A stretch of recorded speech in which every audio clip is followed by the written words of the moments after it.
करनी है, वो उत्तर प्रदेश पुलिस कांस्टेबल की है। अब आप इसके लिए एकदम तैयार रहिए। इसमें साथी 12th क्लास योग्यता होती है। अब आप इसके लिए तैयार हो जाइए।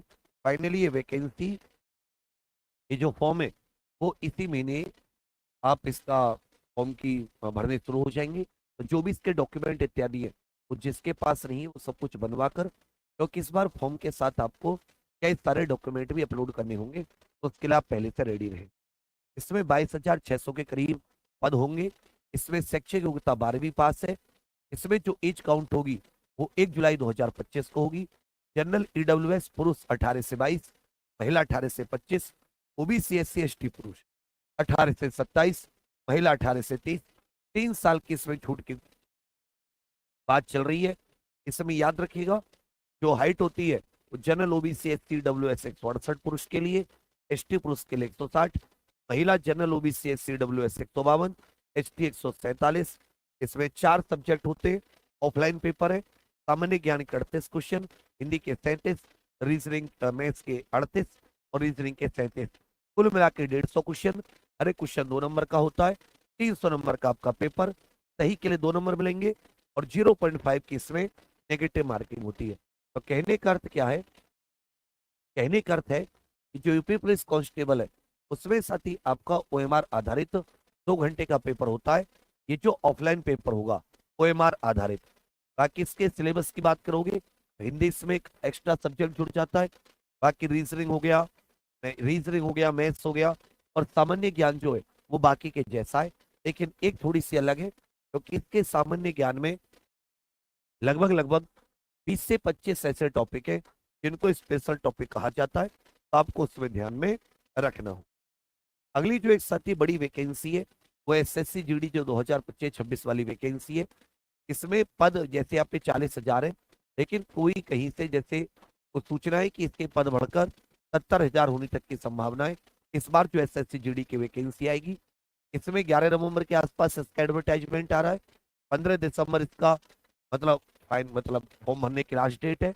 और मार्च अप्रैल मतलब आपको ये कह सकते हैं कि आपको नवंबर का, दिसंबर का, जनवरी का, फरवरी का, कि आपको 2 से 3 महीने भी इसके तैयारी के मिल रहे हैं।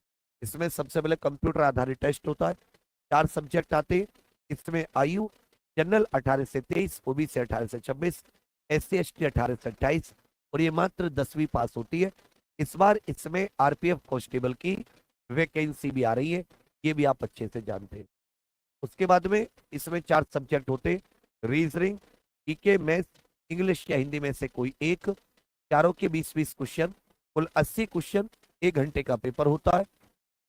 और हर एक क्वेश्चन इसमें 2 नंबर का है, जबकि 0.25 की नेगेटिव मार्किंग। तो ये भी एक बढ़िया वैकेंसी है 10th पास के लिए, जो फौजी बनने का सपना देखते, वर्दी की नौकरी करना चाहते, देश सेवा। एक जो वैकेंसी आरआरबी ग्रुप डी, क्योंकि पिछली आरआरबी ग्रुप डी के ऊपर विवाद चल रहा है कोर्ट में, इसका विवाद का फैसला अगले 7 से 8 दिन में कंप्लीट फैसला आ जाएगा। कहां से? कैट से। फिर हाई कोर्ट में क्या होता है, क्योंकि दोनों पक्षों में ही जो भी कैट में हारेगा वो हाई कोर्ट भी जाएगा, सुप्रीम कोर्ट भी जाएगा। तो इसमें हो सकता है कि अगर मान लो 10th वाले हारते हैं तो जो मिनिस्ट्री है, रेलवे पूरा टेंडर ही प्रोसेस ही बंद करके एक नए सिरे से वैकेंसी निकाले। जो भी हो, आरआरबी ग्रुप डी की एक नई वैकेंसी जो 10th पास आईटीआई दोनों के लिए होती है। एक वैकेंसी और आएगी जिसमें आयु सीमा ये 10वीं पास आईटीआई दोनों के लिए होती है, 18 से 36 वर्ष, ओबीसी 18 से 39, एससी एसटी 18 से 41। इसमें 10th और 10th प्लस आईटीआई। इसमें भी आप ऐसा मान के चलिए 15 से 20,000 पद होने की संभावना रहेगी। समझिए मेरी बात। इसमें भी आप देखोगे तो 4 सब्जेक्ट होते हैं, विज्ञान के 25, गणित के 25, रीजनिंग के 30 और करंट अफेयर और जीके के इसमें 20 क्वेश्चन हो जाते हैं। 90 मिनट का पेपर, 1/3 नेगेटिव मार्किंग। उसके अलावा आप ये भी जानते हैं कि एनटीपीसी के फॉर्म भरे जा रहे हैं। जो एनटीपीसी ग्रेजुएशन है उसके 21 से भरे जा रहे हैं। जो एनटीपीसी अंडर ग्रेजुएट 12th वाली वैकेंसी है उसके फॉर्म 28 अक्टूबर से भरे जा रहे हैं। तो जो अंडर ग्रेजुएट है इसके लिए 12th पास योग्यता है, जबकि जो ये आपकी एनटीपीसी ग्रेजुएट है, एनटीपीसी ग्रेजुएट के लिए अगर आप देखोगे तो उसमें ग्रेजुएशन योग्यता है। फिर साथ ही बिहार में भी बहुत सारी वैकेंसी निकली हुई है, जिसमें ये सीएसबीसी कांस्टेबल की वैकेंसी है, मध्य निषेध सिपाही, कक्षपाल इत्यादि की जो वैकेंसी हो जाती है, या जो एक दस्ता सिपाही इत्यादि वाली वैकेंसी होती है।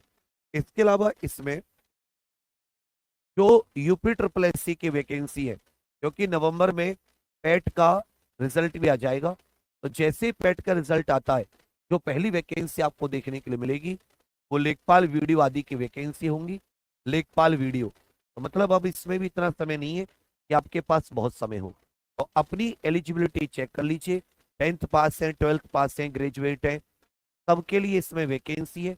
अब केवल वैकेंसी नहीं होता कि वैकेंसी होने से काम हो गया, वो तो एक आपको एक आइडिया है कि हाँ भी चलो वैकेंसी है, एक बार और मेहनत कर लेता हूँ, एक बार और। क्योंकि ये एक लड़ाई है सबसे बेस्ट बनने की, सबसे आगे आने की, क्योंकि जो टॉप होते हैं केवल उनका ही तो सिलेक्शन होता है मेरिट में, जो नीचे होते हैं मेरिट में उनका तो होता नहीं है। तो आप कितने ज्यादा ऊपर जा सकते हैं, कितने आप बेहतर मार्क्स लेकर आ सकते हैं, छोटी छोटी चीजों को कैसे ठीक कर सकते हैं, ये बहुत मायने रखता है। तो आप सभी लोग मेहनत कीजिए। बाकी इसके लिए आप अलग अलग कोर्स ना खरीद कर, पढ़ाई के लिए अगर एक जगह रुककर एक जगह पढ़ना चाहें, तो जो हमारा